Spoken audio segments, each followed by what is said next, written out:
So till last till last class we have discussed different types of graphs, कैसे data collect किया जाता है, कैसे हम लोग फ्रीक्वेंसी डिस्ट्रीब्यूशन को कैसे हम लोग टेबुलर फॉर्म में रिप्रेजेंट कर सकते हैं, कैसे डेटा को as frequencies as class intervals distribute कर सकते हैं. So we have seen all those things, है कि नहीं?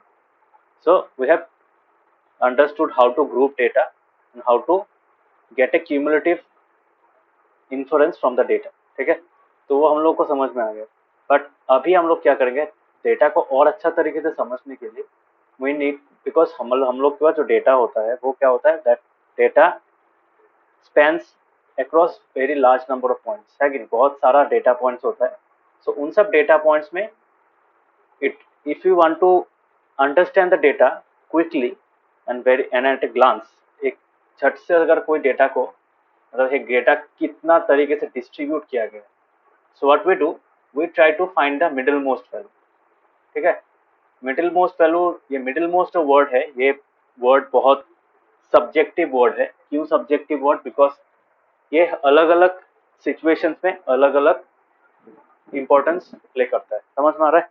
सो in order to get a quick picture and we in order to get a distribution, मतलब किस रेंज के अंदर वो स्प्रेड आउट किया गया है उस डेटा को, तो उसके लिए क्या करते हैं हम लोग, सेंट्रल टेंडेंसी बोल के एक चीज होता है. Central tendency is nothing but the middle most value.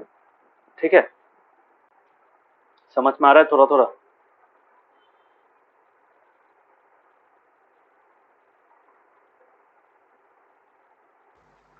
हाँ.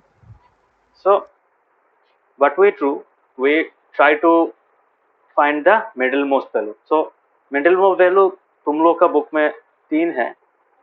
If you want to find out, then you have exactly 3. ठीक है, सो वो 3 क्या है? पहला है तुम्हारा मीन. कभी सुना है मीन के बारे में?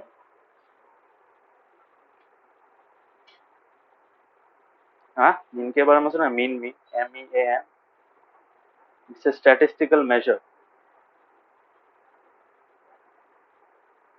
नो नहीं सर. सुना है? शाश्वती सुना है? सुना है. एवरेज किस किसने सुना है? मैंने.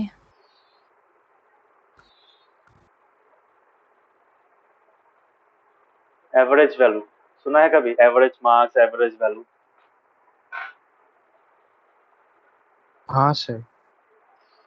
सो स्टैटिस्टिक्स में इसी चीज को क्या कहा जाता है? इसी चीज को मीन कहा जाता है. ठीक है, सो मीन में क्या होता है? मीन में हम लोग को ऐसा एक वैल्यू मिलता है which is at the centre. मतलब अगर हम लोग पूरे डेटा को, जितना सारा डेटा पॉइंट्स हम लोग के पास है, जितना सारा डेटा है, हम लोग क्या करेंगे, उसी डेटा को अरेंज करेंगे इन आइदर असेंडिंग और descending order, and then we will try to find the middle most value. ठीक है, उससे क्या पता चलेगा? उससे ये पता चलेगा कि हाँ, मिडिल में जो वैल्यू मिला, सो that has the most number of data points near it. ठीक है, सो सपोज तुम्हारे पास बहुत सारा नंबर्स है. Suppose you have 10 numbers. ठीक है, you have 10 numbers and the middle most value comes and the average value comes out to be 6.8. ठीक है, इसका मतलब क्या? सोचो ये तुम्हारा वैल्यू 1 to 10 है हम लोग के पास. So out of this numbers 1 to 10, मतलब एकदम लोएस्ट नंबर है 1, एकदम हाईएस्ट नंबर है 10.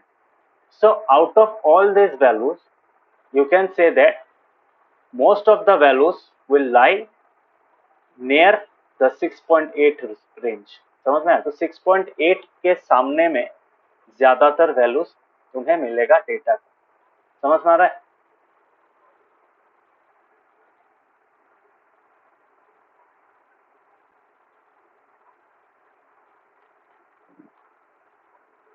समझ में आ रहा है?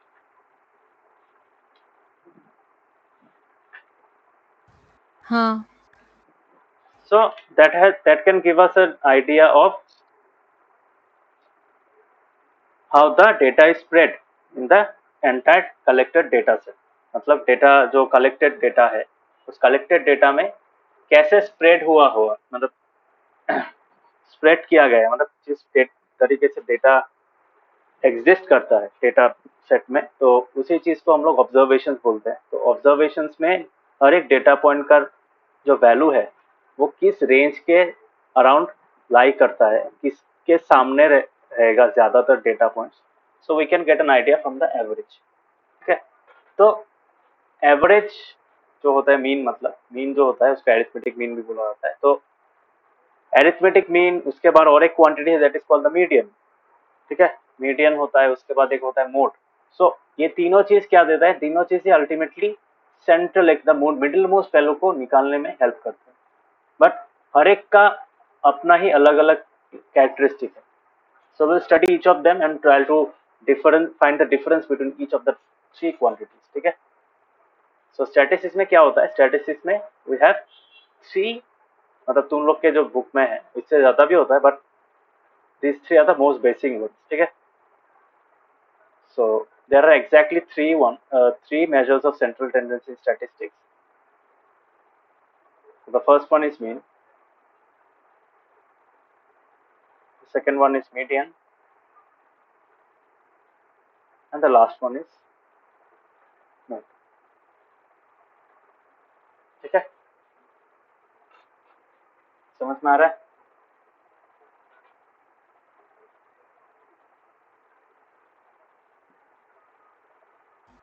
हाँ। So these three measures of central tendency will be studied in this part of the chapter. So यहाँ पे देखो, यहाँ पे बोला गया है कि in this chapter we represented the data. Obviously इस चैप्टर में हम लोगों ने फ्रीक्वेंसी डिस्ट्रीब्यूशन टेबल्स ड्रॉ किया, मतलब ड्रॉ करना सीखा, बार ग्राफ्स ड्रॉ करना सीखा from that distribution tables, histograms draw करना सीखा, फ्रीक्वेंसी पॉलीगॉन्स ड्रॉ करना सीखा। So that was just a representation. Data हम लोग के पास है, डेटा से हम लोग डेटा को हम लोगों ने क्या किया, एक ज्योमेट्रिकल या फिर एक डायग्रामेटिकल रिप्रेजेंटेशन दे दिया, ये हो गया। इसके अलावा if you want to make more sense out of the data, ठीक है, ये तो हम लोग के पास डेटा मतलब ग्राफ सब मिल गया। सो अगर हम लोग को डेटा को स्टडी करना, if you want to study the data we have to find some more important features in the data. ठीक है, सो हम लोग क्या करते हैं, if you want to study the data more in depth अगर किसी चीज को स्टडी करना चाहे तो in this case we have to find some of the characteristics of data. ठीक है, वहां पे जो हम लोग के पास था वो क्या था, ग्रुपिंग ऑफ डेटा, डेटा को हम लोगों ने ग्राफिकली रिप्रेजेंट किया, वही था, but we were not able to find the characteristic. तो कैरेक्टरिस्टिक क्या होता है, हर एक डेटा का, तुम्हारा कलेक्टेड डेटा का एक कैरेक्टरिस्टिक होता है, एक नहीं बहुत सारा कैरेक्टरिस्टिक होता है। सो if you are able to find the most of the characteristics, or if you are able to find some of the characteristics of the data, then you will be able to make more sense out of it. ठीक है, as a visualisation देख के या फिर graph देख के तो बता सकते हो ये वाला इतना है, यहाँ इसके बीच में ज्यादातर वैल्यूज मिलेगा, we have already discuss those. But if you want to find out more values, ठीक है, और भी ज्यादा मुझे चाहिए, मतलब और ज्यादा इंसाइट्स मुझे चाहिए डेटा से, ठीक है, so for that we have to find the characteristic, important features. ठीक है, उसको डेटा का फीचर्स भी कहा जाता है। ठीक है, so those are represented by some quantities जो हर एक डेटा सेट के लिए एप्लीकेबल होता है, and those three quantities, the most common of the quantities are the central tendencies. ठीक है, तो सेंट्रल टेंडेंसीज क्या होता है, डेटा का एक क्वालिटी होता है, डेटा का एक कैरेक्टरिस्टिक होता है। समझ में आ रहा है, अगर डेटा चेंज हो गया तो वो कैरेक्टरिस्टिक्स भी चेंज हो जाएगा। मतलब डेटा में जो डेटा पॉइंट्स का जो वैल्यू है, सोचो फॉर एग्जांपल तुम्हारे पास 10 स्टूडेंट्स का मार्क्स है, तुमने क्या किया, उस 10 स्टूडेंट्स का एवरेज निकाला। If you consider another set of 10 students, तो उन लोगों का मार्क्स तो ऑब्वियसली अलग होगा, सो ऑटोमेटिकली उस 10 स्टूडेंट का जो डेटा होगा उसके लिए उन लोगों का एवरेज भी बदल जाएगा, है कि नहीं?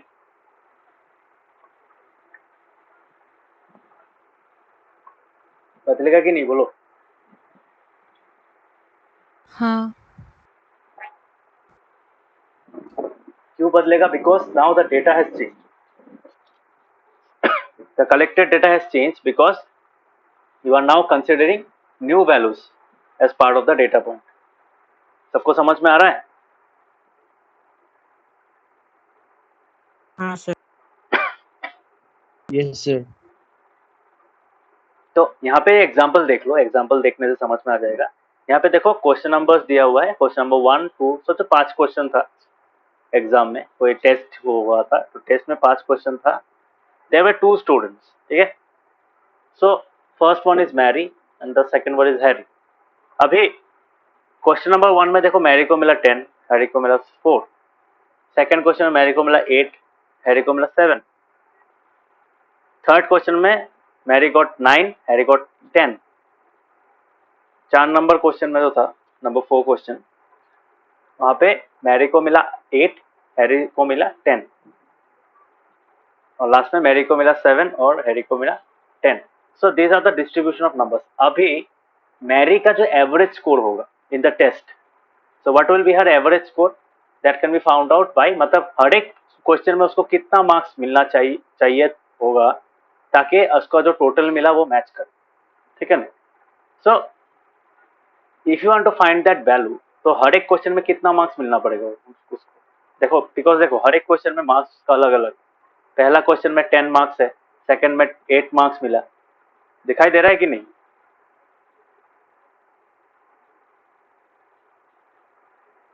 सो मैरी का क्या हुआ, पहला क्वेश्चन में 10 मार्क्स है, 8 मार्क्स है, 9 मार्क्स है। तो अगर पर क्वेश्चन को तुम कंपेयर करना चाहो, पर क्वेश्चन परफॉर्मेंस, ठीक है, so that has to be uniform, मतलब हर एक क्वेश्चन में अगर सेम मार्क्स मिले तभी जाके तुम कंपेयर कर पाओगे, हाँ किसका मार्क्स ज्यादा हुआ, ठीक है। टोटल बता के तुम नहीं भी बता सकते वो चीज, परफॉर्मेंस पर क्वेश्चन कैसा परफॉर्म किया स्टूडेंट ने वो नहीं निकाल सकते।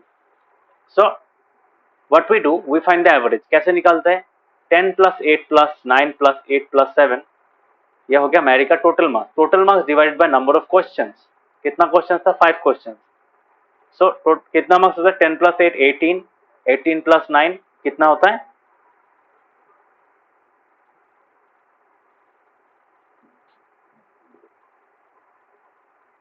कितना होता है?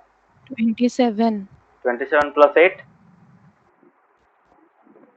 7 2 14 15 1 35 27 प्लस 8 35। oh 35 7 1 2 3 4 5 12 1 3 16 62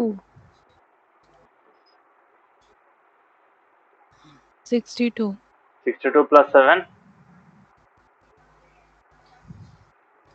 69 62 प्लस 7 69, ठीक है देख लेते हैं। हाँ 69 है, 42 है। 10 प्लस 18, ये नॉर्मल प्लस है, ठीक है। 10 plus 8 will give us 18, 18 plus 9 will give us, अगर देखो तो 18 प्लस 18 होता तो क्या होता तुम्हारा 26 मिलता है। तो 26 की जगह में तुम्हें 27 मिलेगा। 27 plus 8 will give you how much? 7 plus 7 14, so plus 1 करेंगे 15, so 35। 35 plus 7 will give you how much? 35 plus 7 will give you 42, so that is how 42।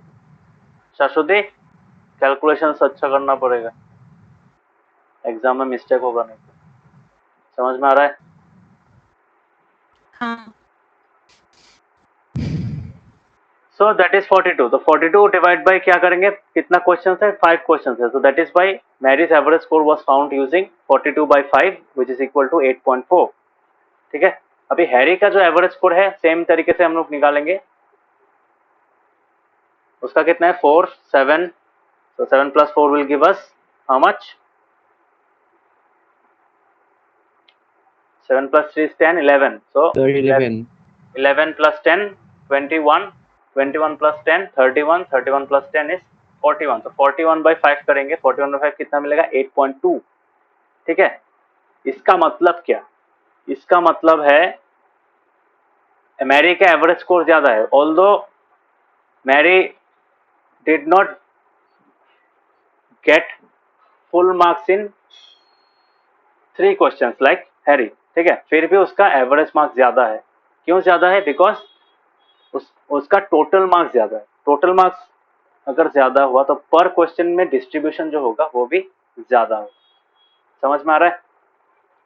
सो इसी चीज को अगर हम लोग ऑर्डर तरीके से लिखेंगे, असेंडिंग ऑर्डर में लिखेंगे, तो कैसे लिख पाएंगे हम लोग? यहाँ पे इतना समझ में नहीं आया क्योंकि हम लोग ने असेंडिंग ऑर्डर में नहीं लिखा। But if you can write the marks in ascending order, then you will get something called, पहले क्या होगा, 7 आएगा, उसके बाद 8 आएगा, उसके बाद फिर से 8 आएगा, उसके बाद 9 आएगा, उसके बाद 10 आएगा। यहाँ पे क्या आएगा, हरी के स्कोर में आएगा 4, 7, 10, 10, 10 ऑलरेडी असेंडिंग ऑर्डर में है। तो यहाँ पे देखो मैरी का जो एवरेज मिडिल मोस्ट वैल्यू है वो 8 है, हैरी का कितना है, 10 है। ठीक है, so now seeing this table we can say, we may say that Hari's performance is better. Why?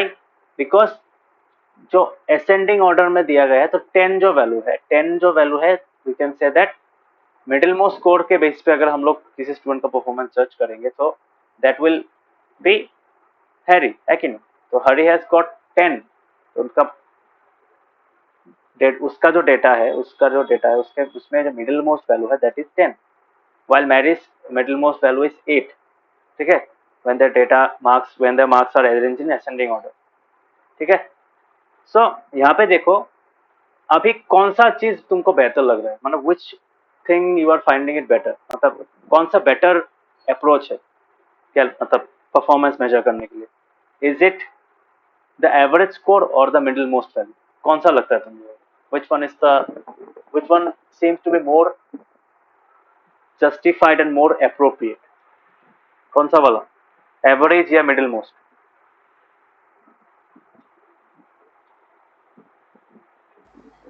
Average.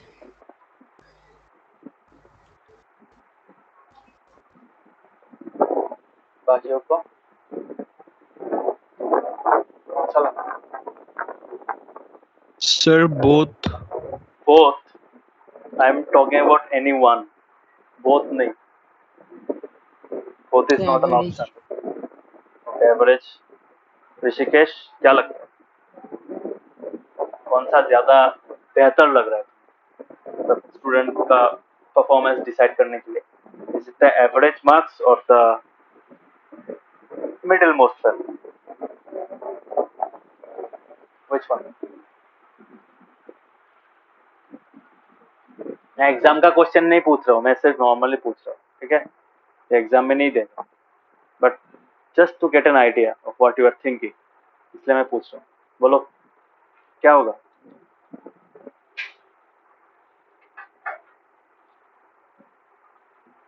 Rishikesh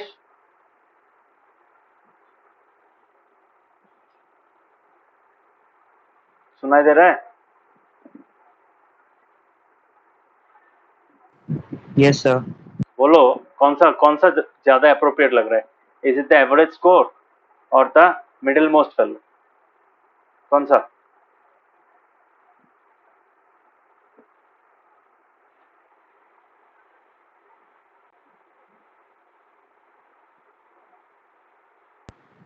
sir average.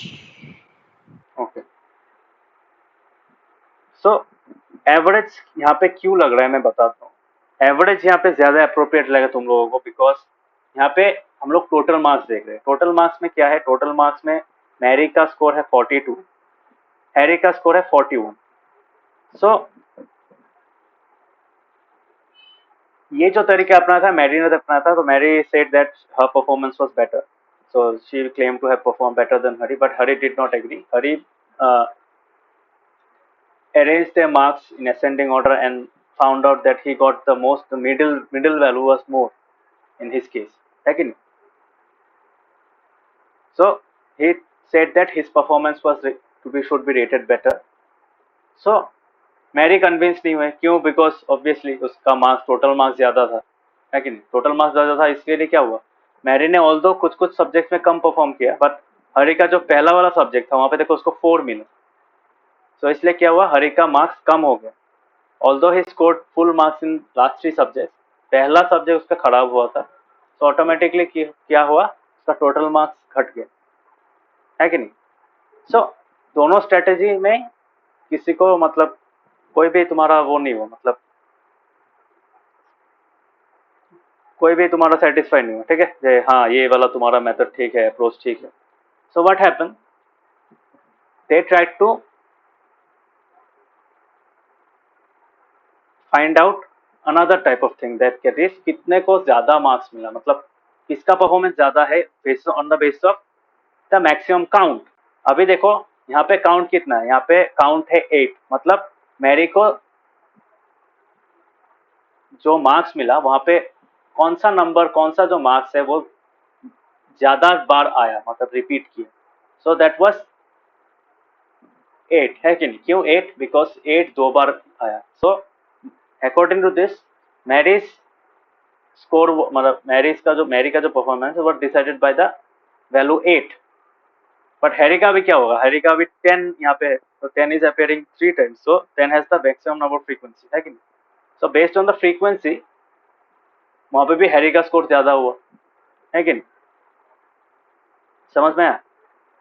So यहाँ पे हैरी ने बोला हाँ इस केस में भी मेरा मार्क्स ज्यादा है, मेरा परफॉर्मेंस ज्यादा अच्छा दिख रहा है, क्यों, मेरा जो फ्रीक्वेंसी है, डेटा का मार्क्स का जो फ्रीक्वेंसी है वो उसमें जो 10 वैल्यू है that is coming 3 times, but तुम्हारे केस में जो 8 वैल्यू है वो 2 टाइम आ रहा है. So that can be considered as the most occurring number in your data. But मेरे डेटा में there are 3 tens, so that means I have perform better, ठीक है.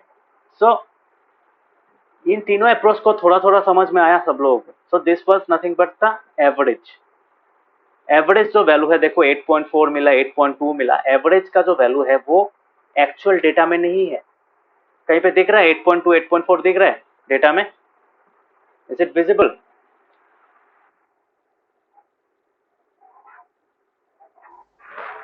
No.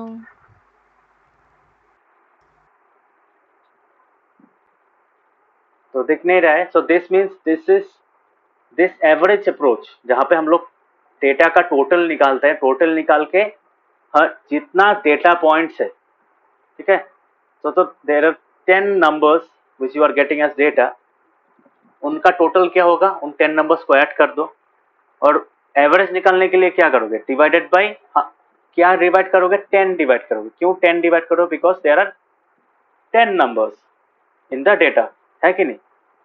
तो डेटा में हम लोग के पास 10 नंबर्स है, इसलिए हम लोग को एवरेज निकालने के लिए 10 डिवाइड करना पड़ेगा. एवरेज का एक्चुअल मीनिंग क्या है पता है, एवरेज का मीनिंग ऐसा है कि अगर मुझे एक नंबर से मतलब हर एक प्लेस में अगर मुझे सेम, सोचो मैं इसी टेबल को अगर एवरेज निकाल के करूं, जस्ट टू बी क्लियर, बहुत लोगों को एवरेज का मीनिंग नहीं पता ये वाला. एवरेज का मीनिंग क्या होता है,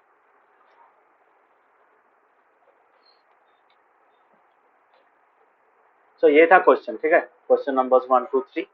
इसी चीज को अगर हम लोग यहाँ पे करेंगे, सो इसका एवरेज कितना निकला,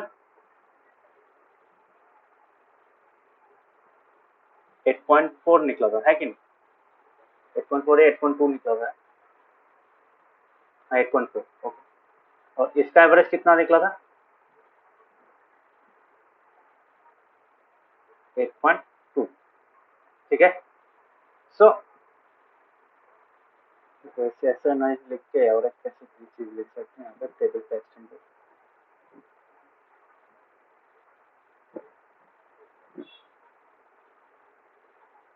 टोटल, टोटल कितना था यहाँ पे, 42 41, 8.4 8.2. इस एवरेज का मीनिंग क्या है, ये टोटल अल्टीमेट हम लोग को मिला. So if we write this total here, मतलब एवरेज का मतलब वो है कि वो स्टूडेंट को हर एक सब्जेक्ट में अगर ये मार्क्स मिलता तो उसका टोटल ये होता, है कि नहीं. मतलब in order to get the total of 42 she should have scored equal marks in all the subjects. और वो इक्वल मार्क क्या होता है, इक्वली डिस्ट्रीब्यूट अगर करते हैं इस 42 को हर एक सब्जेक्ट में, तो जाके 42 ही होता टोटल मार्क्स. और कैसे डिस्ट्रीब्यूट होता है, ऐसे डिस्ट्रीब्यूट होता है, देख लो.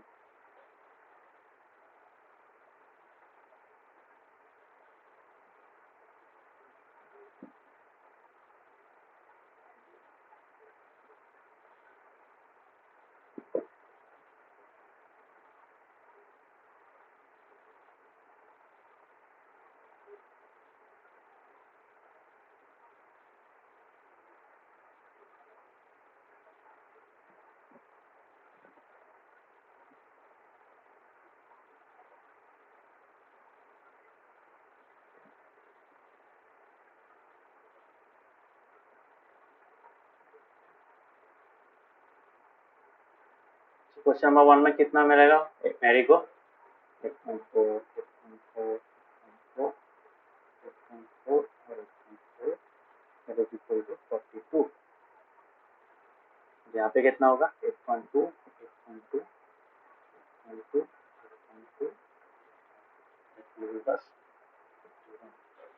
समझ में? सो इसका मतलब क्या है? जो टोटल मार्क्स मिला है, हम लोग जब एवरेज निकालते हैं तो एवरेज वैल्यू वो वैल्यू है जिसको अगर हम लोग हर एक मतलब रिप्लेस कर देते हैं, हर एक डेटा पॉइंट को उस एवरेज वैल्यू से रिप्लेस करते हैं, टोटल क्या मिलेगा? वो टोटल सेम रह जाएगा।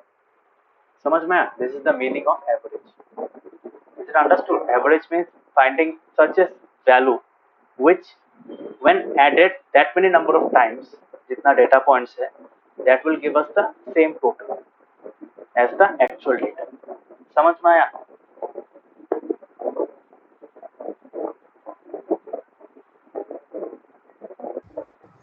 हाँ। इसी का मतलब है एवरेज। इसलिए देखना कोई भी अगर सोचो, फॉर एग्जांपल सोचो you have to compare the performance of 2 sections of students, ठीक है? जो स्कूल में 2 सेक्शन है, तो उस दोनों सेक्शन का परफॉर्मेंस कैसा हुआ, कैसा एग्जाम हुआ।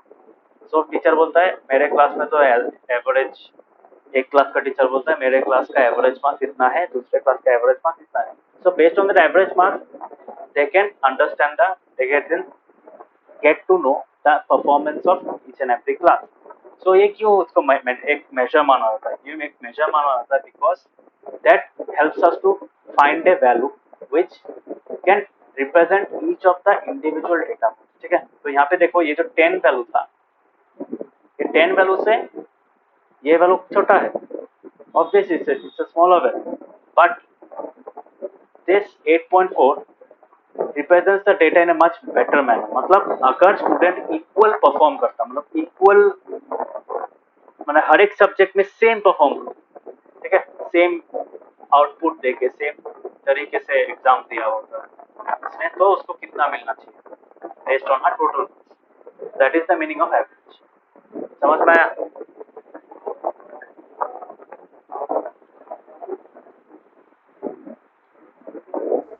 क्लियर? हाँ। कापिक समझ में आ रहा है? Yes, sir. हाँ So this is an important part, the of average। तो इसी एवरेज को हम लोग क्या करते हैं, जब डेटा का एवरेज निकालते हैं, so that gives us a idea कि हाँ इसका मिडिल मोस्ट मतलब ज्यादातर वैल्यूज अगर मुझे इस पूरे डेटा को हर एक इंडिविजुअल वैल्यू से अगर रिप्रेजेंट करना होता, so what would that value be? That value would be what? That value would be the average value। So this is the meaning of average। ठीक है? मतलब एक वैल्यू जो पूरे डेटा को रिप्लेस कर सके, still keeping the total same. ठीक है? This is the meaning of average. सबको समझ में आया? ऋषिकेश समझ में आया?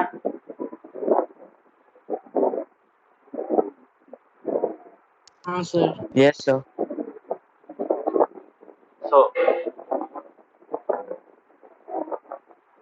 सो इसी एवरेज को स्टैटिस्टिक्स में क्या कहा जाता है? इसी मेजर को अगर हम लोग डेटा में यूज करेंगे, डेटा का एवरेज निकालने के लिए यूज करेंगे, so then we call it mean.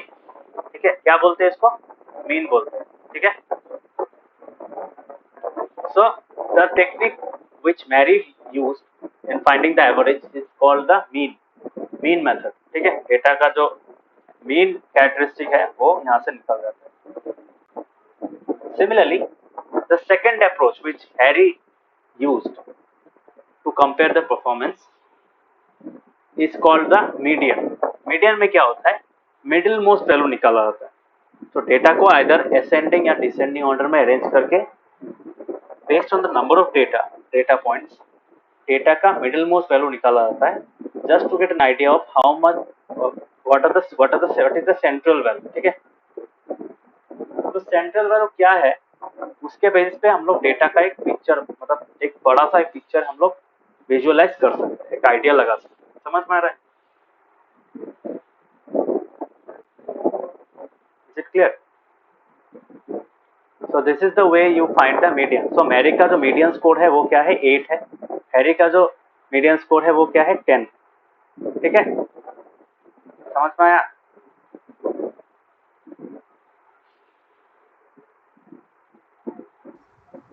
हाँ।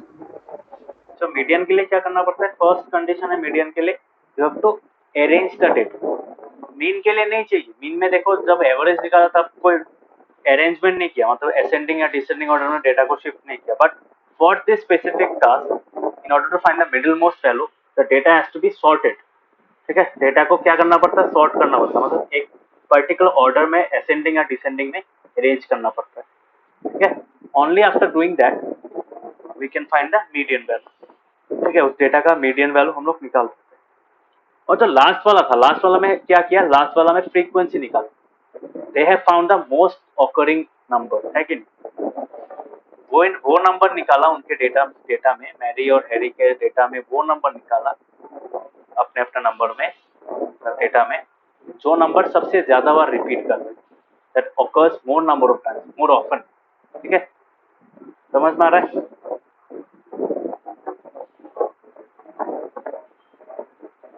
तो वो जो 3 नंबर वाला चीज है, तो बेस्ड ऑन दैट मैरी का कितना है 8 और 8 is the most occurring number. कितना ऑकरेंस है उसका? 2 है। और सिमिलरली हैरी का स्कोर का ऑकरेंस कितना है? 10 है। 10 is the most occurring number, so वो क्या है? 10 3 है, 3 टाइम्स ऑकर कर रहा है। So we can say that these are the mode. ठीक है, मोड में क्या होता है? Mode is nothing but the highest occurring element in a data set. समझ में आ रहा है?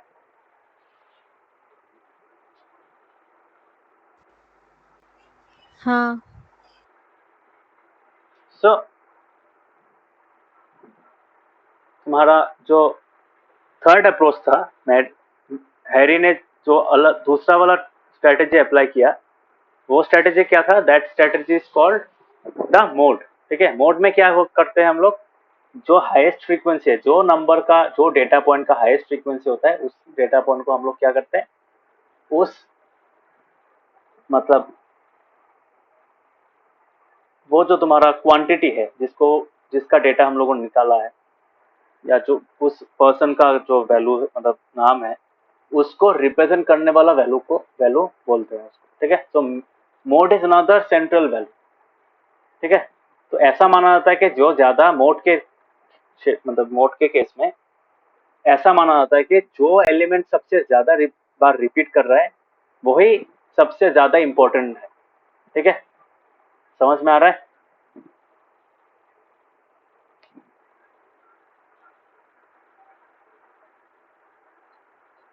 थोड़ा सा समझ में आया? हाँ।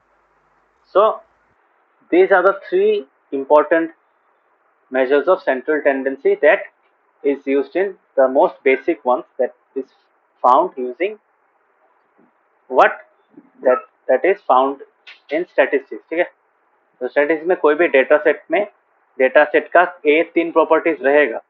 तो कौन से केस में तो मीडियन यूज करोगे, कौन से केस में तो मीन यूज करोगे, और कौन से केस में तो मोड यूज करोगे, वो डिसाइड करेगा कि क्या टाइप ऑफ इंफॉर्मेशन तुम्हें चाहिए, किस चीज को तुम ऑब्जर्व कर रहे हो, किस चीज का डेटा तुम कैप्चर कर रहे हो, किस चीज का डेटा तुम कलेक्ट कर रहे हो।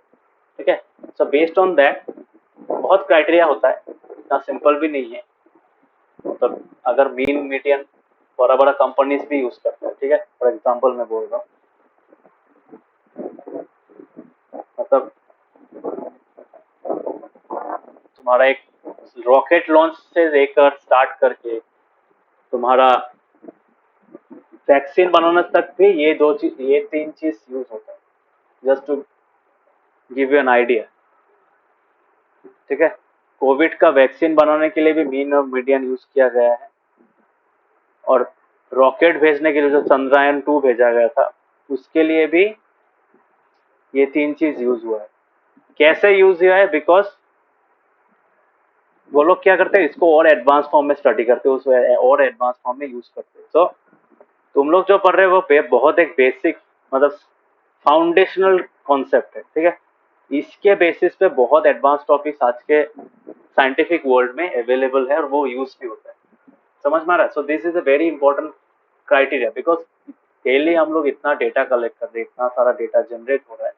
सो उस डेटा को अगर स्टडी करना है, so you must be able to find important characteristics of data like mean, median, and mode that allows you to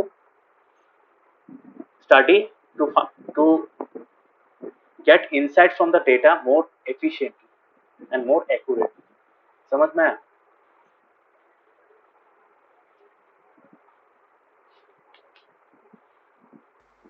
हाँ समझ में आया? सो पहले हम लोग क्या एक एक करके ये तीन कैरेक्टरिस्टिक को स्टडी करेंगे। देखो हर एक डेटा का ये तीन चीज ही रहेगा, ऐसा नहीं कि किसी डेटा सेट का कलेक्शन ऑफ डेटा का तुम्हारा मीन रहेगा, मोड मीडियन मोड नहीं रहेगा, ऐसा नहीं होगा। ये तीन डेटा का कैरेक्टरिस्टिक और हर एक डेटा सेट के लिए ये एप्लीकेबल होता है। हर एक डेटा सेट के लिए हम लोग ये तीन क्वांटिटीज साइड बाय साइड निकाल पाएंगे, just to make you clear. समझ में आया?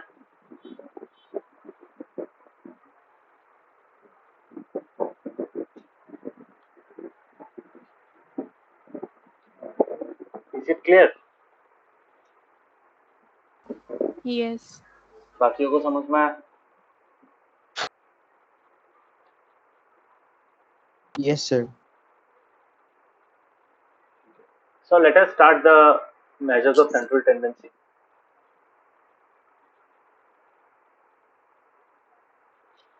So central tendency होता क्या है? Central tendency वो होता है तुम्हारा अल्टीमेटली जिसमें हम लोग डेटा का एक सेंट्रल वैल्यू मिल जाता है, एक मिडिल मोस्ट वैल्यू मिलता है, that middle most value can be considered as a representative value या फिर representative element of the entire data set. ठीक है? सो एंटायर डेटा सेट का तुम एक सिंगल वैल्यू के ऊपर अगर उसको डिसाइड करना चाहो, उसको अगर कंपेयर करना चाहो with another data set, then you can use the middlemost values. So that is why they are important, because तुमको पूरा data set, so data set में तुम्हारा 1 लाख रिकॉर्ड है, so you don't have to see the 1 lakh record. ठीक है? 1 lakh data points तुमको देखने का जरूरत नहीं है, you can just assign each of the data points a single particular value based on those central tendency values। ठीक है?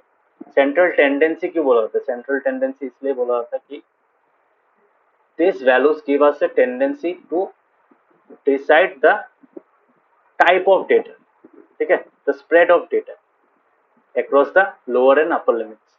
समझ में आया?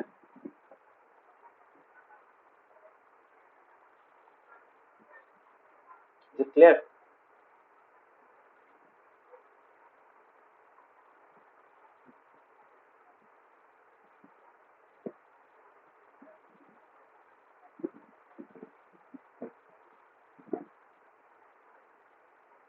मेजर ऑफ सेंट्रल टेंडेंसी में पहला वाला क्या होगा?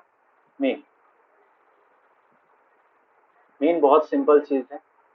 मीन का डेफिनेशन क्या है? मीन का डेफिनेशन है इज ऑल्सो कॉल्ड व्हाट? और एवरेज। ठीक है? मीन और एवरेज। तो इसका मतलब क्या है?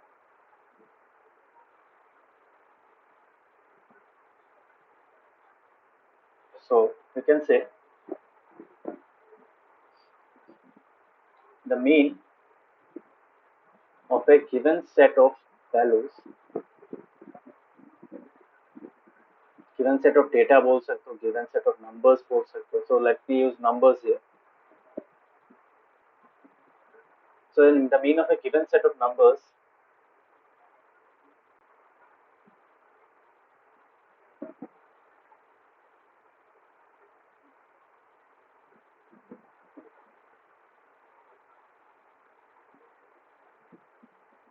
is the sum total of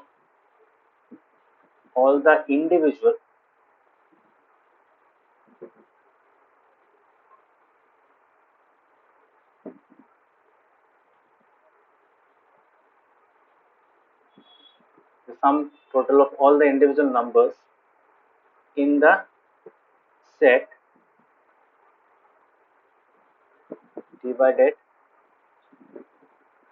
by the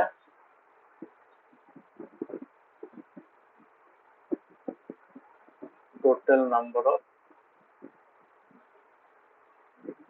numbers।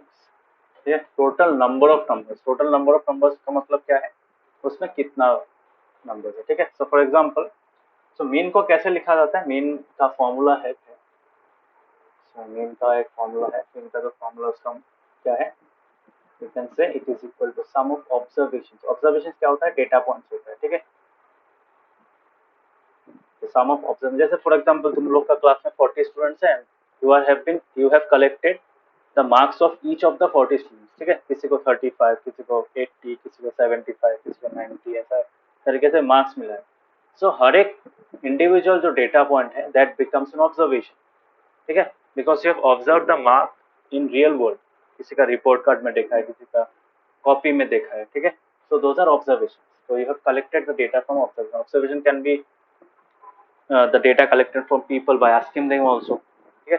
sum of observations divided by क्या होगा, total number of observations,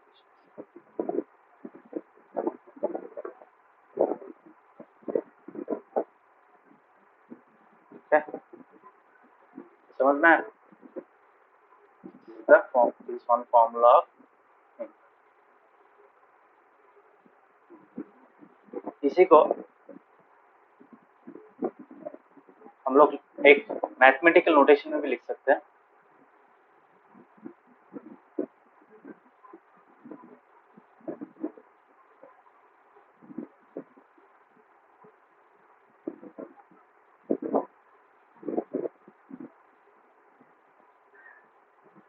कैसे रिप्रेजेंट करते हैं, एक्स बार, ठीक है। किस सिंबल से रिप्रेजेंट करते हैं, एक्स और ऊपर में जो हम लोग का क्या बोलते हैं उसको, रेकरिंग जो डेसिमल का ऊपर में हम लोग बार बैठा था, है ना, कि 5.323232, तो 32 के ऊपर हम लोग डैश बैठा था, बार बैठा था, तो this is the symbol, okay, समझ में आया?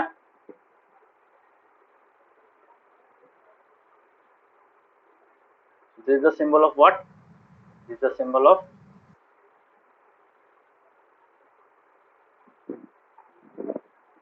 मीन, ठीक है, अरिथमेटिक मीन का सिंबल। सो इसी चीज को हम लोग कैसे निकाल सकते हैं,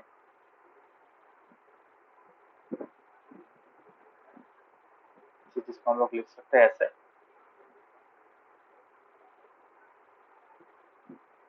the mean of n observations, क्या क्या ऑब्जर्वेशन है, so the observations are like this, x1 x2 x3 x4 up to क्या होगा, xn, है कि नहीं, इज गिवन बाय, किससे देंगे यहाँ पे, x dash will be equal to, पहले क्या करेंगे, ऑब्जर्वेशंस क्या क्या है, this is an observation, this is an observation, will add all the observations, so I can write it like this, x1 plus x2 plus x3 plus up to xn divided by क्या करेंगे, कितना सारा observation है, obviously there are n observation, so will multiply do it divided by n, ठीक है, समझ में है, इज इट क्लियर? हम लोग के बुक में भी यही दिया है शायद, हाँ यही सेम फॉर्मूला है।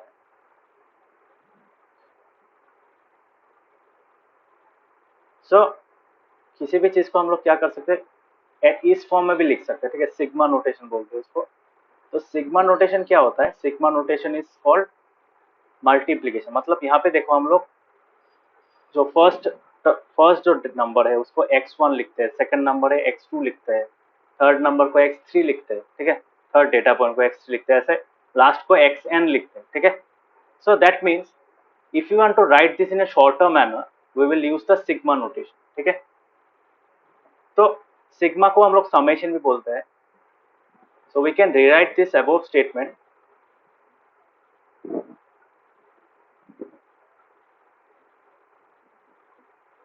above line, above equality using summation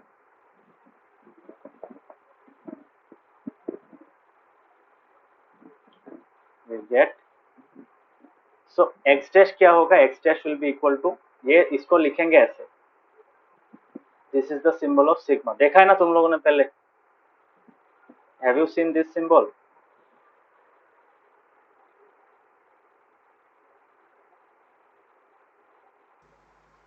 देखा है तुम लोगों ने? हाँ सो वी कैन से, तो हम लोग क्या करेंगे, इसको एक शॉर्ट फॉर्म में लिखेंगे। इसी लाइन को we can write this entire line जो न्यूमरेटर में है, उसको हम लोग क्या कर लिख सकते हैं, x जो कॉमन है तो x को ऐसे लिखेंगे और यहाँ पे i लिखेंगे। इसका मतलब क्या है, i बढ़ेगा, कैसे बढ़ेगा, i का वैल्यू बढ़ेगा from i will be equal to 1 to n, ठीक है। So i will increase from 1 to n, एक एक करके बढ़ेगा। सो दिस इज, तो इसका मतलब क्या है, this is equal to x1, पहले आएगा 1, i का वैल्यू 1 आएगा 1। ये सिंबल का मतलब है हर एक वैल्यू के बीच में क्या होगा, प्लस सिंबल होगा, ठीक है, तो इसको समेशन भी बोला जाता है। सो पहले आएगा x1, i का वैल्यू हो जाएगा, उसके बाद प्लस होगा, उसके बाद नेक्स्ट वैल्यू आएगा, i का नेक्स्ट वैल्यू क्या होगा, 2 होगा। सो x1 प्लस x2, तो this will be the value. और लास्ट में क्या होगा, लास्ट में होगा तुम्हारा, यहाँ पे xi था, यहाँ पे xi नहीं करके हम लोग क्या करेंगे, we will add the value. यहाँ पे देखो, यहाँ पे उन लोगों ने कैसे किया, this is equal to the total number that is n, ठीक है। यहाँ पे अगर हम लोग 30 लिख रहे हैं, सो ऑटोमेटिकली यहाँ पे क्या होगा, n हो जाएगा। So we can write this entire thing, जो x डैश का फॉर्मूला है, इसको हम लोग कैसे लिख पाएंगे, we can write it by, यहाँ से देखो 1 से लेकर स्टार्ट होकर n तक गया, वाई, बिकॉज ये वैल्यू 1 से लेकर n तक गया, दैट मीन्स सोचो n का वैल्यू 10 है, तो first term, second term, third term, ऐसे करके हम लोग टेंथ वैल्यू तक जाएंगे, first value, second value, third value, up to 10th value. Divide by क्या करेंगे, 10 डिवाइड करेंगे, क्योंकि देयर आर 10 नंबर्स। सिमिलरली यहाँ पे इस चीज को हम लोगों ने लिख लिया, इसका मतलब ये हम लोग, तो that will be equal to n। So ये हो गया दूसरा वाला फॉर्म, समझ में आया?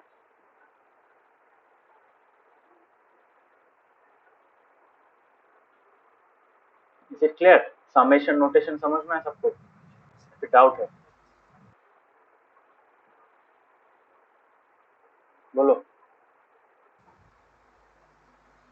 हाँ anyone having doubts?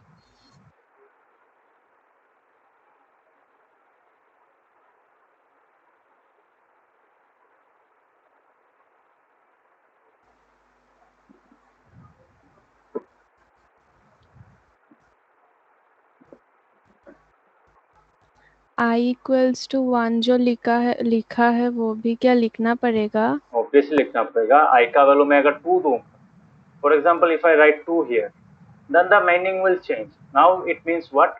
It means this. समझ में आया? If I write here -1, इसका मतलब क्या है, इसके आगे वाला टर्म क्या होगा, इसके आगे वाला टर्म होगा x-1। कैसे, इसका मतलब क्या है, suppose there are 10 values, so x10 हो गया, वो 10th वाला वैल्यू है कि नहीं, सो 10th के आगे क्या होगा, 9th वैल्यू होगा, 9th के वैल्यू का मतलब क्या है, x9 है कि नहीं, x9 कैसे मिलेगा, n-1। समझ में आया? i इक्वल्स टू 3 होने से x2 कट जाता। कट जाता नहीं, यहाँ से start, you have to start from this third value। समझ में आया?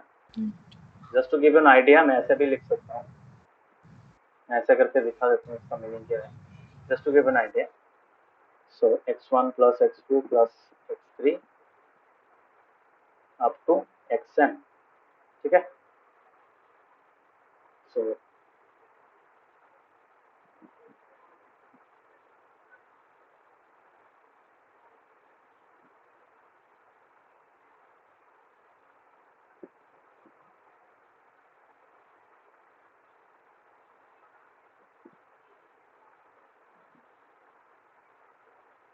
तो समेशन नोटेशन के लिए हम लोग कुछ और एग्जांपल्स देखते हैं। यहाँ पे देखो, पहला वाला है तुम्हारा, ये स्टार्ट होगा i से लेकर i2 से स्टार्ट होगा, या फिर i में 5 से स्टार्ट होगा, ठीक है। So this means it will be like this. तो इसको कैसे लिखूंगा, इसको मैं लिखूंगा x5 प्लस x6 x7 कितना तक जाएगा, n तक जाएगा. So I can write it like this, xn minus 1 plus xn. This is the last second term. ठीक है, this is the last term, this is the last second term. इसके आगे वाला टर्म को क्या लिखेंगे, xn minus 2.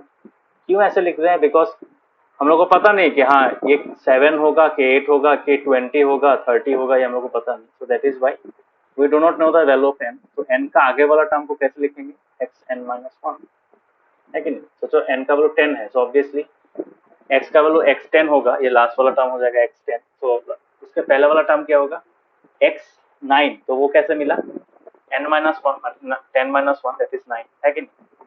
समझ में. if I write here n minus 1 and if I write summation I equals to 3 xi, so that means I will start from 3 and will increase 1. मतलब एक एक करके मैं ऐड करूंगा, और एक सब्सिक्वेंट टर्म को ऐड करूंगा वैल्यू को, and I will reach up to what, I will reach up to the last second term.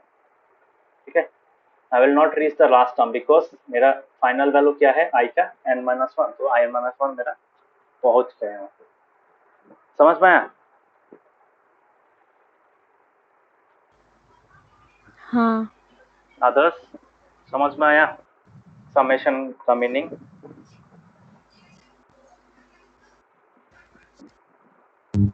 Yes, sir. Yes, sir.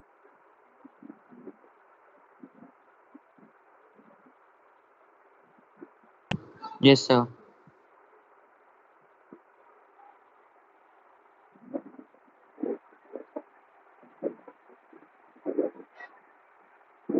Navdeep समझ में आया.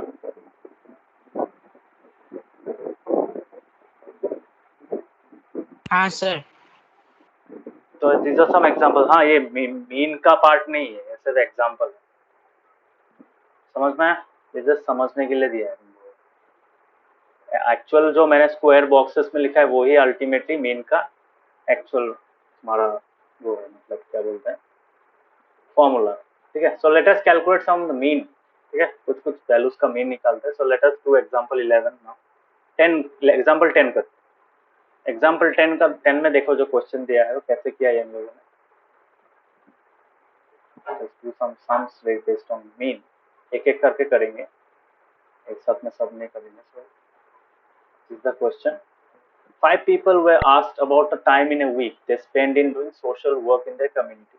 ठीक है, तो मतलब 5 जन से डेटा कलेक्ट किया, कितना घंटे वो लोग कम्युनिटी वर्क या फिर सोशल वर्क में स्पेंड करते हैं in their entire week. So those values they say 10, 7, 13 and 20 and 15, है कि नहीं. So समझ में. So यहाँ से क्या करेंगे, यहाँ से उन लोगों को क्या निकालने दिया है. तो पूरा क्वेश्चन कॉपी कर लेते हैं. हाफ ऑफ द क्वेश्चन, आधा क्वेश्चन कॉपी करेंगे.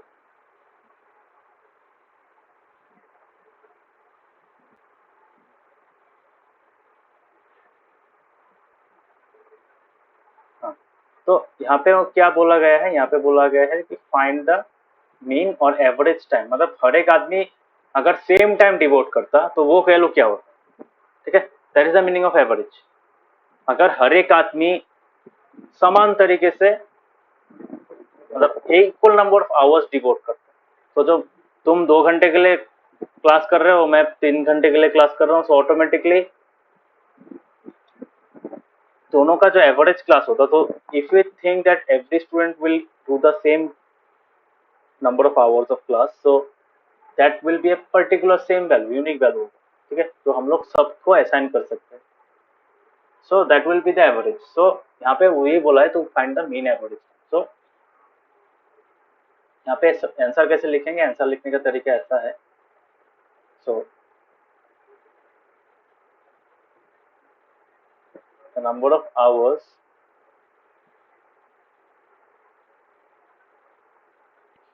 spent by the 5 people in doing social work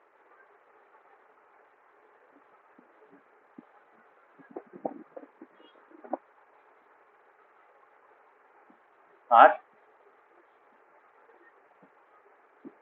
and 7, 13, 20, 15. Therefore, given observations क्या हुआ? What are the given observations?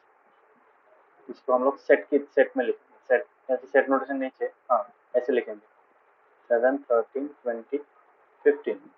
ठीक है. टोटल नंबर ऑफ ऑब्जर्वेशंस कितना है?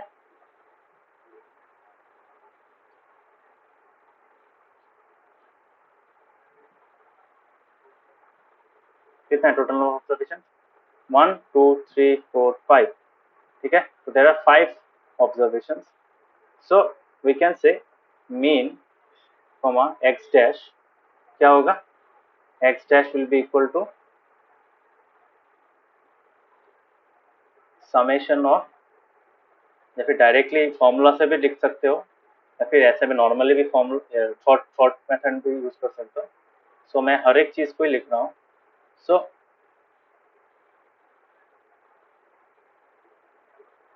Sum of given observations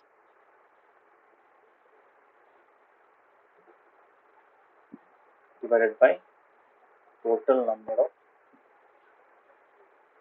observation. ऐसे करके भी लिख सकते हो,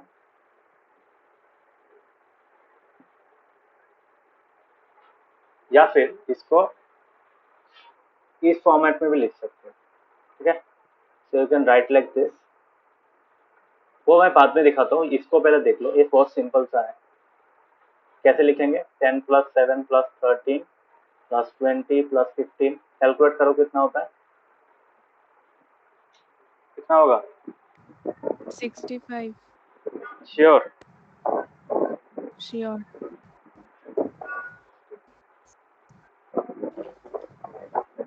बाकी लोगों ने कैलकुलेट किया?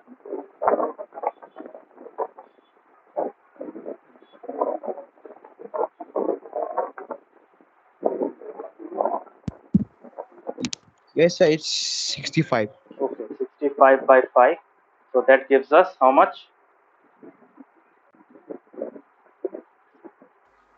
13. Third. ठीक है. 13 देगा. So this is the mean. This is the mean number of hours. ठीक है. This is the mean time of. तो अगर हर एक इस पांच लोगों ने जो टाइम डिवोट किया in their social work every week, सबका अलग अलग था. बट अगर ये 5 लोग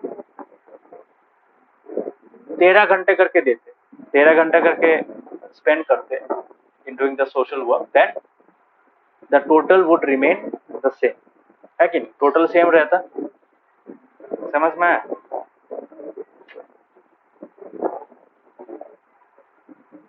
सेम रहता कि नहीं? बोलो. हाँ.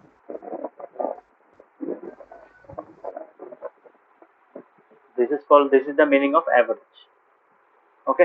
इसको हम लोग ऐसे भी लिख सकते हैं. यहाँ पे जो डेटा है, यहाँ पे देखो, मैं जस्ट एग्जांपल दिखा रहा हूँ. The numbers are 10, 7, 13, 20, 15. ठीक है. इसको मैं x1 लिख सकता हूँ, इसको x2 लिख सकता हूँ, इसको x3 लिख सकता हूँ, इसको x4 लिख सकता हूँ, इसको x5 लिख सकता हूँ. तो मैं इसी लाइन को कैसे लिख सकता हूँ? इसी लाइन को मैं लिख सकता हूँ x dash is equal to summation of. इसको लिखते कैसे देखो, लिखते और पढ़ते कैसे? Summation of xi where i is equal to 1 to n, not n. यहाँ पे n नहीं होगा, यहाँ पे क्या होगा? 5 होगा. है कि नहीं? सो बाय क्या होगा? बाय 5 होगा. क्यों 5 होगा? बिकॉज अल्टीमेटली 5 नंबर्स को हम लोग को प्लस करना है. So we can say x dash. So we can write this as x1 plus x2 plus x3 plus x4 plus x4. ठीक है. बाय 5. इसी चीज को हम लोग कैसे लिख सकते हैं? 10 plus 7 plus 13 plus 20 plus 15 by 5. समझ में आया सबको?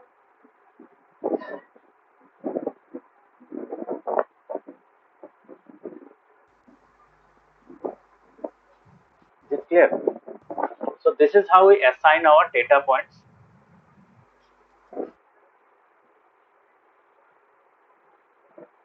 Using the x notation. X और subscript notation में ऐसे लिखते हैं. ठीक है, समझ में आया?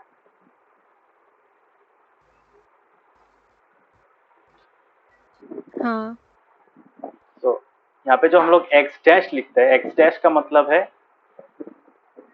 दिस द मीन, एक सिंगल वैल्यू। यहाँ पे देखो एक्स के भी नीचे में कोई वैल्यू नहीं, यहाँ पे 1 2 3 आई जे के क्यू कुछ भी नहीं। सो दिस एक्स मीन्स, और एक्स के ऊपर डैश मीन्स क्या है, जितना भी एक्स वाला वेरिएबल्स है तो उनका जो वैल्यूज है, उनका जो एवरेज वैल्यू है उसको हम लोग एक्स डैश से रिप्रेजेंट करते हैं। ठीक है, this is the meaning of x dash. समझ में एवरेज का value?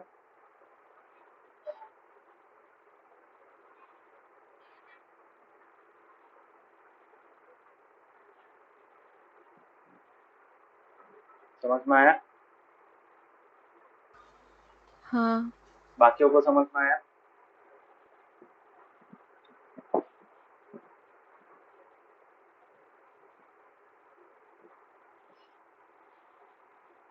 Yes, sir. Rishikesh, Navodaya, Yes, समझ sir. में आया? Navodaya, Yes, sir. ये सिंबल का मतलब समझ में आया? ये सिंबल क्या करता है, आई को ऐड कर देता है, बढ़ाते रहता है, मतलब it goes from 1 to 5 and when it increases each value it adds that term denoted by xi, मतलब x1 x2 x3 को प्लस करते रहता है। तो x1 पहले आ जाता है, उसके बाद x2 बैठाने के पहले वो उसके बीच में प्लस बैठा रहता है। ठीक है, फिर से x2 बैठाने के बाद वो क्या करे, x3, next number is x3, तो x2 और x3 के बीच में वो प्लस सिंबल बैठेगा, इसलिए this symbol is called summation. ठीक है, समझ में आया? हाँ सर। तो इसको समेशन बोला जाता है। Clear? So just for your information,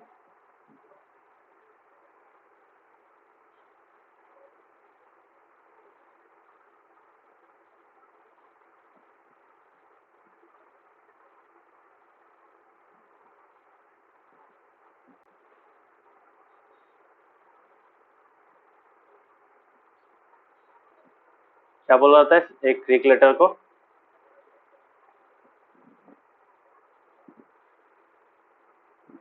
this is called sigma, है कि नहीं?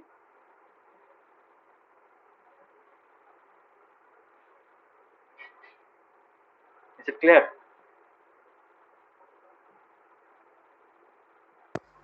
Yes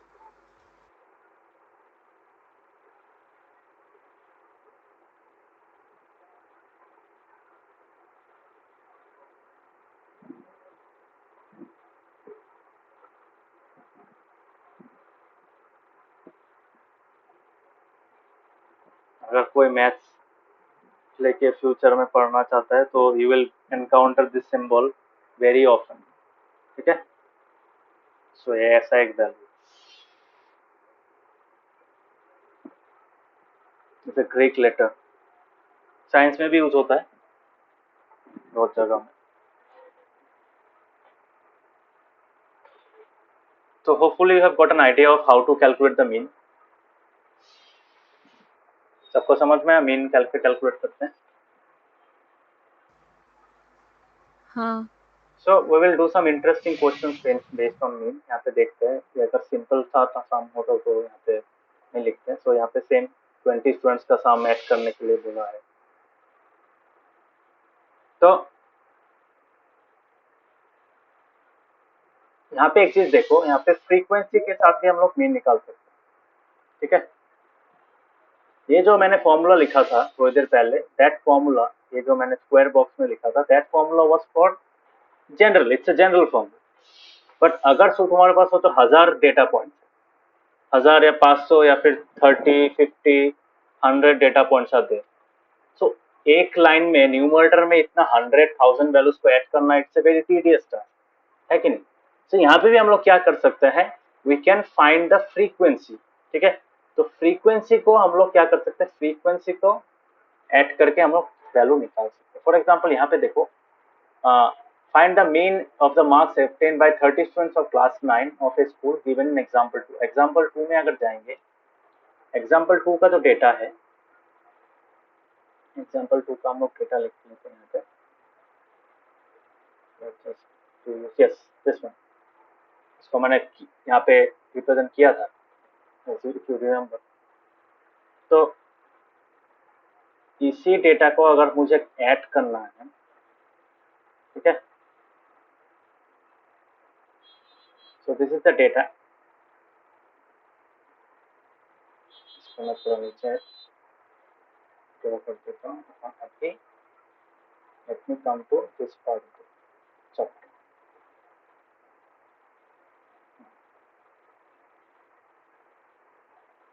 So this is my example 2, this is my example 11. So example 11 में example 2 का डेटा सेट यूज हो रहा है, ठीक है, समझ में? So this question uses this data, ठीक है। अभी देखो example 11 को हम लोग अभी सॉल्व करेंगे। कैसे करेंगे? एकदम सिंपल है, यहाँ पे मीन निकालना पड़ेगा। सो कैसे निकालेंगे? ऑब्जर्वेशंस तो यहाँ पे दिया हुआ है, so we can write the mean as how much? We can write the mean as the observation, sum of the observation, 10 plus 20 plus 36 plus 92, मतलब अल्टीमेटली डॉट डॉट डॉट करके लिख रहा हूँ, तुम लोग मत एग्जाम में लिखना। So I will have to reach till last में क्या होगा 60 plus 60 plus 88, है कि नहीं? I am going like this, ऐसे जा रहा हूँ, ठीक है। सो डिवाइड बाय क्या होगा? डिवाइडेड बाय होगा तुम्हारा आउट ऑफ 100। सो ये जो वैल्यू है you have to add 100 values, 100 individual numbers तुम लोग को ऐड करना पड़ेगा। So it's a very tedious task, है कि नहीं? एक एक करके तुम काउंट करोगे, काउंट करके तुम उसको ऐड करोगे, तो it becomes very tedious task, है कि नहीं? सो इसका अगर तुम टोटल निकालोगे, so you will get a value like this, you will get the value of 1779 by 30, ठीक है। सॉरी यहाँ पे 30 स्टूडेंट्स था ना, 100 कैसे होगा? टोटल नंबर ऑफ स्टूडेंट्स कितना है? 30, तो उन सब का ही मार्क्स है। तो कितना वैल्यूज है यहाँ पे? ये 3 है, 1 2 3 4 5 6 7 8 9 10, सो 3 into 10, 3 rows into 10 columns, so that is 30, so 30 होगा। so कितना आएगा हम लोग का यहाँ पे value? It will come as 1776 divided by 30, ये तो था 1779। so इसका वैल्यू तो 30 तो हो गया। Finding this value is very difficult, time लगेगा कि नहीं बोलो? In order to find this value, it is a very time consuming process. Exam में ऐसा मत करना, ये process this is very wrong, this is not how this sum should be done. समझ में आ रहा है? हाँ। सो यहाँ पे कितना वैल्यूज है? There are total of 30 values. 30 values निकालने में हालत खराब हो जाएगा। Now if you have to find suppose 100 या फिर 1000, बिकॉज रियल डेटा जो होता है, real data is always present in terms of hundreds of thousands of lakhs, ठीक है। सो उतना सारा डेटा रहेगा, उतना हर एक डेटा को ऐड करके उसका एवरेज निकालना, it becomes very tedious task. Instead what is done, the frequency concept is use, जो हम लोगों ने फ्रीक्वेंसी यूज किया था, है कि नहीं? याद है फ्रीक्वेंसी? हाँ। तो we will use the frequency concept is in finding the mean, ठीक है। मीन निकालने के लिए हम फ्रीक्वेंसी को भी काम में लगा सकते हैं। सो यहाँ पे मैं लिख सकता हूँ कि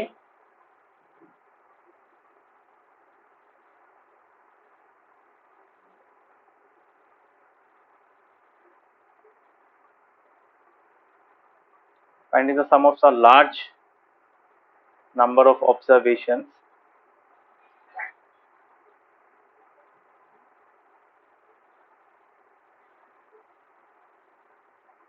like 30 or more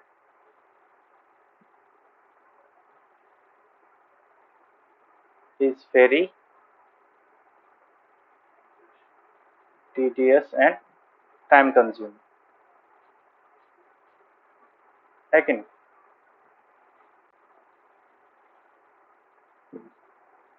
To make this process simpler,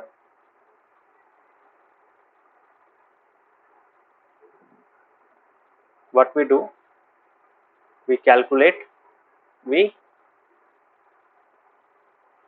use the frequency, U is the frequencies of the data points. समझ में आया? या फिर frequencies of the observations है कि नहीं? So let us find out कैसे ऑब्जर्वेशन यूज करके फ्रीक्वेंसी यूज करके कैसे निकाल सकते हैं. So इसको करने का टेक्निक क्या है? This is called the FIXI. ठीक है, FIXI क्या है? जैसे XI इंडिविजुअल टर्म था, FI होता है उसका फ्रीक्वेंसी. ठीक है, मतलब यहाँ पे कैसे किया उन लोगों ने, देखो जब हम लोग ऐड कर रहे हैं, सो यहाँ पे देखो 10 है, एक है, उसके बाद एक ही है. 20 सोचो, 20 कितना है? 20 तुम्हारे पास एक ही है. हाँ 20 भी एक है. Suppose 36, the 36 value is added how many number of times? 36 यहाँ पे ऐड हो रहा है, यहाँ पे ऐड हो रहा है, उसके बाद फिर से हाँ यहाँ पे ऐड हो रहा है. So 36, the number 36 is added 3 times. So can I write it as 3 into 36? लिख सकता हूँ, ब्रैकेट में लिख सकता हूँ 3 into 36, मतलब 1 into 10 plus 1 into 20 plus 3 into 36 लिख सकता हूँ. हाँ. उसके बाद जो नंबर है 92 है, 92 भी तुम्हारा ऑलमोस्ट 3 टाइम्स आ रहा है. यहाँ पे देखो 92 यहाँ पे है एक बार, उसके बाद यहाँ पे एक बार है, उसके बाद यहाँ पे एक बार है. So 92 is also appearing almost 3 times. So I can write 3 into 92 as well. तो ये जो 3, 1 ये सब मल्टीप्लाई कर रही है, ये क्या है? This are nothing but the frequencies of those items, है कि नहीं? तो फ्रीक्वेंसीज हम लोग यूज कर सकते हैं. So in order to make this more simpler, we can do what? We can find the frequencies and add the and divide them by total number of observations. Total number of observations निकालना भी easy है. That is nothing but the sum of the frequencies. जो हम लोगों ने frequency table draw किया था, अभी frequency में निकालने मतलब नहीं निकालूंगा because it will take also time. थोड़ा सा टाइम लगेगा, बट उससे इंडिविजुअल ऐड करने से टाइम कम लगेगा, है कि नहीं? तो यहाँ पे मैं क्या कर सकता हूँ, यहाँ पे मैं ये जो टेबल है, टेबल 14.1, इसको मैं यूज कर सकता हूँ. ये तो अब ज़्यादा बड़ा हो गया. हाँ ये वाला. So I can use this table 14.1. ऐसे ये तो निकाल पाओगे, है कि नहीं? निकाल पाओगे?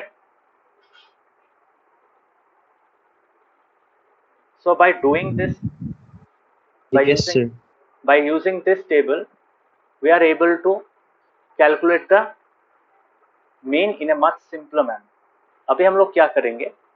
We will find the mean as follows. We will find the mean using the notation called summation of what? Summation of FIXI.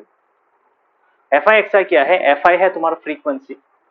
सोचो मैं I का वैल्यू I से लेकर क्या कहाँ तक जाऊंगा? 30 तक जाऊंगा. क्यों? मेरे पास 30 वैल्यूज है. So I will reach from FI to FIXI. ठीक है, यहाँ पे 30 भी नहीं होगा एग्जैक्टली. 30 तुम्हारा यहाँ पे इंडिविजुअल नंबर्स जो है वो कितना है? If you see 1 2 3 4 5 6 7 8 9 10 11 1 2 3 4 5 6 7 8 9 10 11 12 13. So I will go from 1 equals to, so रुको इसको मैं कैसे लिखता हूँ. There are 13 distinct observations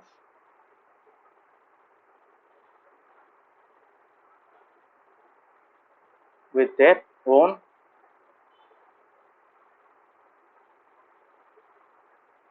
frequency counts. So we can say, therefore, mean of the observations can now be written as mean of the observations, that is x dash will be equal to summation of, अगर मैं normal लिखना चाहूँ तो कैसा होगा?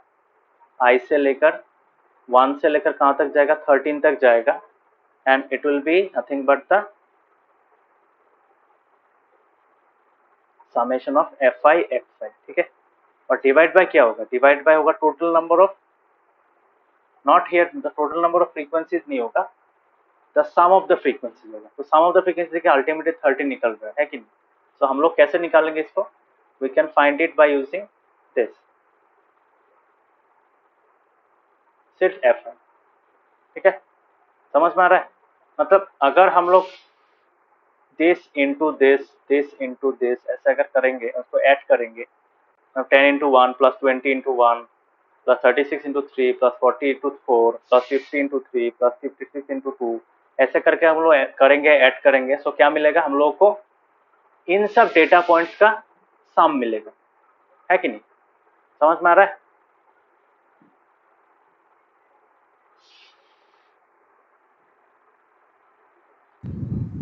हाँ। सो this is, तो ये हम लोग को मिल गया। अभी ये जो सम है उसको किसके साथ डिवाइड करना है, उसको हम लोगों को टोटल नंबर ऑफ ऑब्जर्वेशन के साथ डिवाइड करना है। तो टोटल नंबर ऑफ ऑब्जर्वेशन कितना है 30, बट यहाँ पे तो मेरा 30 नहीं है, यहाँ पे मेरे पास कितना है 13 है, 13, I have got only 13. So how can I use this same notation but find the value 30? So I can find it by using summation of fi। मतलब वो ये कैसे होगा, so मैं दिखा देता हूँ यहाँ पे, where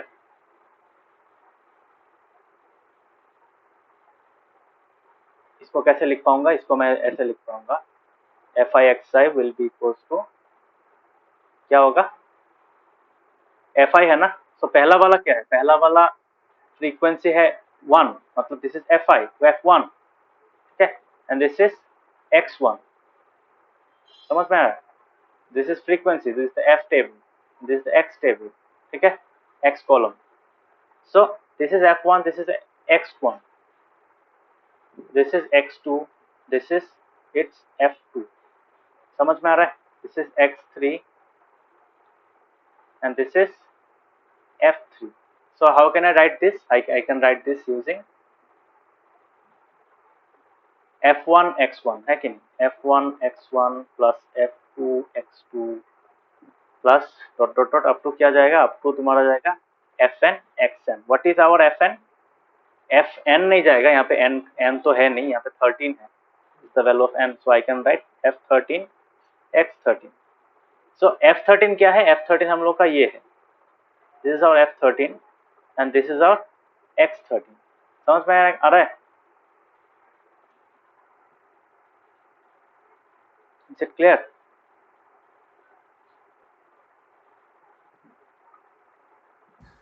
Yes. बाकियों को समझ में आ रहा है। हाँ सर। सिमिलरली ये क्या होगा, ये है x12 Yes, sir. होगा, ये f12 होगा, 12 नंबर वाला फ्रीक्वेंसी। किसका फ्रीक्वेंसी है ये, 12 नंबर वाला जो ऑब्जर्वेशन, ये डिस्टिंक्ट ऑब्जर्वेशन है, उसका मतलब उसका वैल्यू, ठीक है, और 3 उसका फ्रीक्वेंसी, ठीक है। सिमिलरली अगर हम लोग यहाँ पे 13 मतलब समेशन ऑफ एफ आई करेंगे, सिर्फ एफ आई करेंगे, summation of F i where i is equal to 1 to 13। So इसको कैसे लिख पाएंगे, we can write it like this. यहाँ पे एक्स आई तो नहीं आएगा, एक्स वन नहीं आएगा, x1 नहीं आएगा, सिर्फ f1 ही आएगा। तो f1 plus f2 plus f3, so it will go up to f13। So इसका टोटल वैल्यू कितना आएगा, इसका टोटल वैल्यू आएगा 30, है कि नहीं। क्यों कैसे आएगा, तो f1 क्या है, f1 1 प्लस 1 प्लस 3 ऐसा करके होगा, 1 प्लस 1 प्लस 3 प्लस लास्ट में कितना है, लास्ट वाला टर्म कितना है 1 है, ठीक है। So ultimately this will give you values of 30। समझ में, ये डॉट डॉट मैंने लिखा नहीं है, बहुत लिख सकते थे तुम, समझ में आया। तो this will be equal to 1 into 10 plus 1 into 20 plus up to कहाँ तक जाता है ये,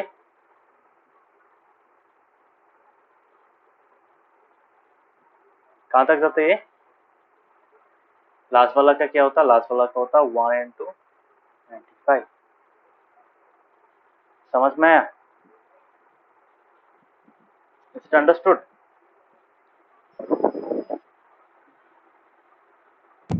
Yes.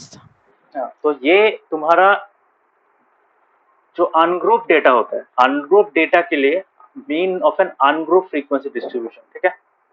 सो अगर हमारे पास अनग्रुप फ्रीक्वेंसी डिस्ट्रीब्यूशन है, so there are different technique, this is called the direct method. Direct method होता है, एज्यूम मीन मेथड होता है, ठीक है। तुम लोग का बुक में है कि नहीं मुझे पता नहीं है।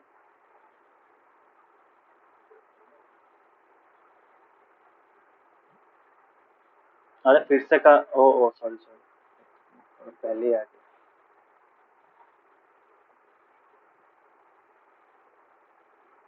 नोट बहुत सिंपल।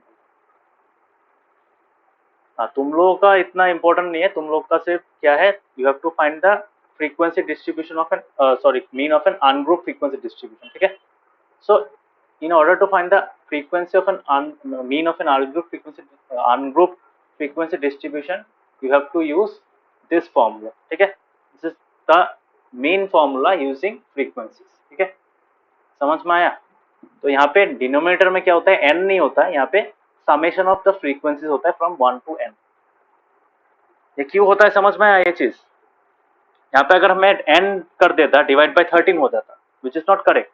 क्यों? बिकॉज ऊपर वाला तो सब सिर्फ इनको प्लस नहीं कर रहा हूं ना, इनको कितना बार आ रहा है, I am counting each instance of that value. जैसे 10 आ रहा है एक बार, तो मैं एक बार ही ऐड कर रहा हूँ। 20 आ रहा है तो एक बार, वो भी एक बार ऐड कर रहा हूँ। बट 36 को मैं 3 बार ऐड कर रहा हूँ, इसका मतलब 36 प्लस 36 प्लस 36।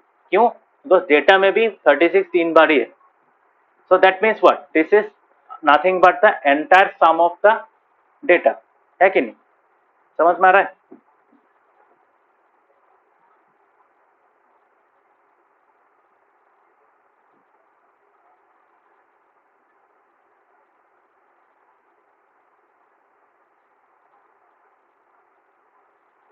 समझ में आ रहा है?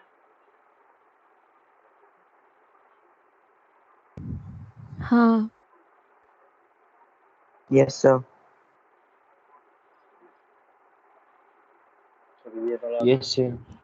हाँ, तो this is the actual value. So next जो हो गया, ये हो गया फ्रीक्वेंसी। फ्रीक्वेंसी को मैं क्यों सम कर रहा हूँ, बिकॉज अगर मैं ये टोटल डेटा का सम निकाला, मतलब वो 30 इंडिविजुअल वैल्यूज का सम निकाला मैंने, but just I have written in different form. So denominator में क्या होना पड़ेगा, I have to divided by the total number of points, है कि नहीं, n। So I can say this will be equal to 30, मतलब जो टोटल डिस्टिंक्ट पॉइंट्स था, है कि नहीं, डेटा पॉइंट्स कितना था हम लोग का, यहाँ पे कितना था, 30 था, है कि नहीं। तो ऊपर वाला न्यूमरेटर यहाँ पे क्या आ रहा है, इन हर एक सम वैल्यूज का सम आ रहा है। तो डिवाइड किससे करना पड़ेगा मीन निकालने के लिए, 30 से करना पड़ेगा, क्योंकि वो वहाँ पे 30 वैल्यूज था। So how can we find the value of 30 using this frequency, we can find it by adding the frequencies, है कि नहीं। सो इसी टेबल को हम लोग क्या कैसे लिखेंगे, we can write it as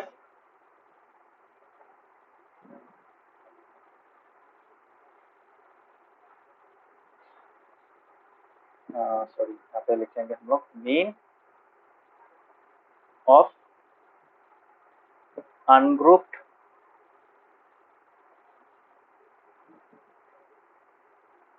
frequency distribution।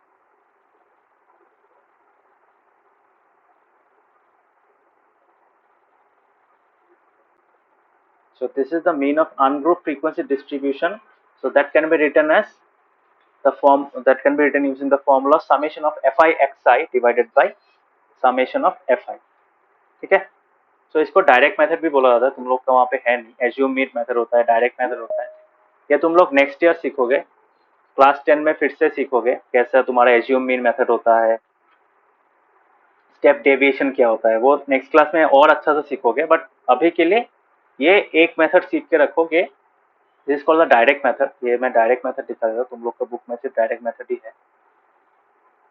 Class 10 में जाके you will get to learn this method also as well as other 2 methods called step deviation and assume mean, ठीक है। ये दोनों ही तुम कर पाओगे बेस्ड ऑन 2 वैल्यूज, मतलब 2 और भी टेक्निक तुमको समझ में आएगा।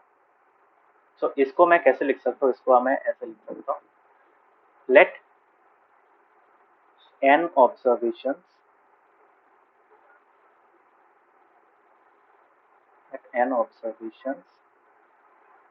consist of values x1, x2, x3 up to xn, ठीक है, of a variable x. Variable x मतलब टर्म, एक वैल्यू, ठीक है, वैल्यू को हम लोग x बोल रहे हैं. सो x का वैल्यू पहला बार क्या आ रहा है, 5 आ रहा है, नेक्स्ट बार 6 आ रहा है. सो x1 का हो गया 5, सेकंड का हो गया 6. सो that is the value of the variable, ठीक है.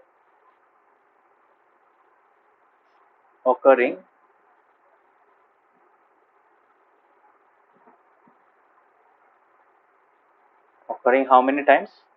Occurring with frequencies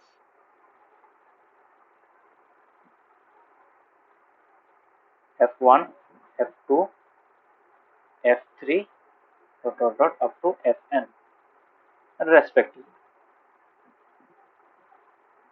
रेस्पेक्टिवली का मीनिंग तो पता ही है. x1 के लिए f1, x2 के लिए f2, ठीक है.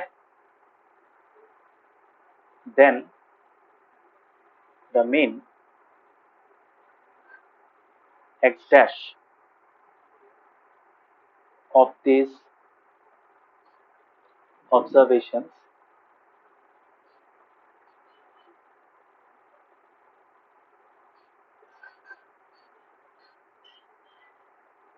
is given by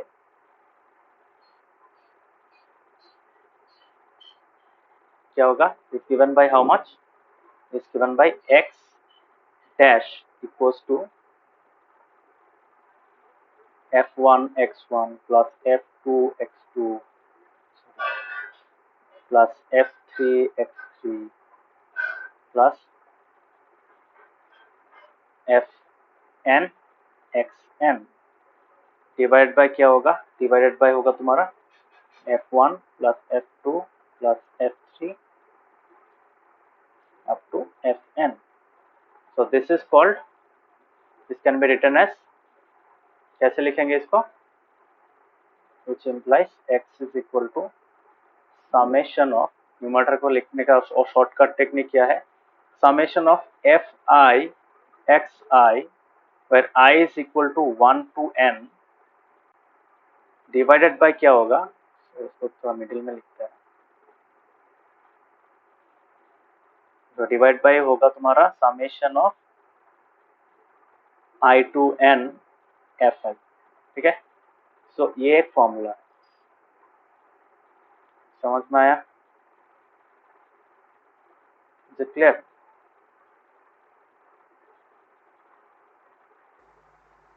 हाँ. So this is the direct method of finding the mean of ungrouped data, ठीक है, ungrouped frequency distribution. समझ में आया?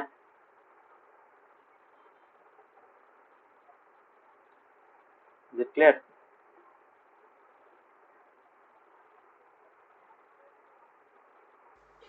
Yes. So नेक्स्ट क्लास में हो जाएगा, नेक्स्ट क्लास में हम लोग कुछ इस सम्स देखेंगे कैसे वो वेरी करता है. सो मीन का ही थोड़ा डिफिकल्ट है, मीडियन और मोड बहुत सिंपल है, मैं नेक्स्ट क्लास में समझा दूंगा. मीडियन भी नेक्स्ट क्लास 10 में सीखोगे, से 10 में बहुत टफ वाला सीखोगे, मीडियन डिटेल में सीखोगे. मीन का भी और दो टाइप मिलेगा, ये डायरेक्ट मेथड था, तो ऐसे अनग्रुप के लिए भी और ग्रुप का मीन निकालने देगा, ग्रुप फ्रीक्वेंसी डिस्ट्रीब्यूशन, जैसे हम लोग बार जिससे हम लोग ने हिस्टोग्राम ड्रॉ किया था, वो सब डेटा का भी तुम लोग मीन निकाल सकते हो, उसका मेथड अलग होता है. सो क्लास 10 में वो सीखोगे. ओके, समझ में आया? सो नेक्स्ट क्लास में we will do sums of this type and we'll see. Sunday को हम लोग देखेंगे कितना सारा अलग अलग टाइप का हम लोगों को ये मिलेगा, मतलब सम्स मिलेगा, ठीक है. सो टफ लगा क्या ये समेशन नोटेशन? No, sir. नहीं. थोड़ा No, देखना, sir. नया चीज है, नया चीज सीखोगे तो ऑब्वियसली थोड़ा तकलीफ लगेगा. Then I learn many things on a daily basis. So कुछ कुछ चीज़ नया होता है तो नया चीज़ सीखने में टाइम लगता है और थोड़ा समझना का कोशिश करना पड़ता है. So try to understand. बहुत सिंपल सा कॉन्सेप्ट है. सो थैंक यू आज के लिए. नेक्स्ट संडे को हम लोग इसका सम्स करेंगे. Okay, and we will also discuss median and mode. Median mode हो जाएगा नेक्स्ट संडे तक. मतलब ये चैप्टर में नेक्स्ट क्लास में खत्म करेंगे. Okay, so till then study this part. Okay, Rishikesh समझ में आया? हाँ सर. स्कूल में कराया क्या ये पार्ट?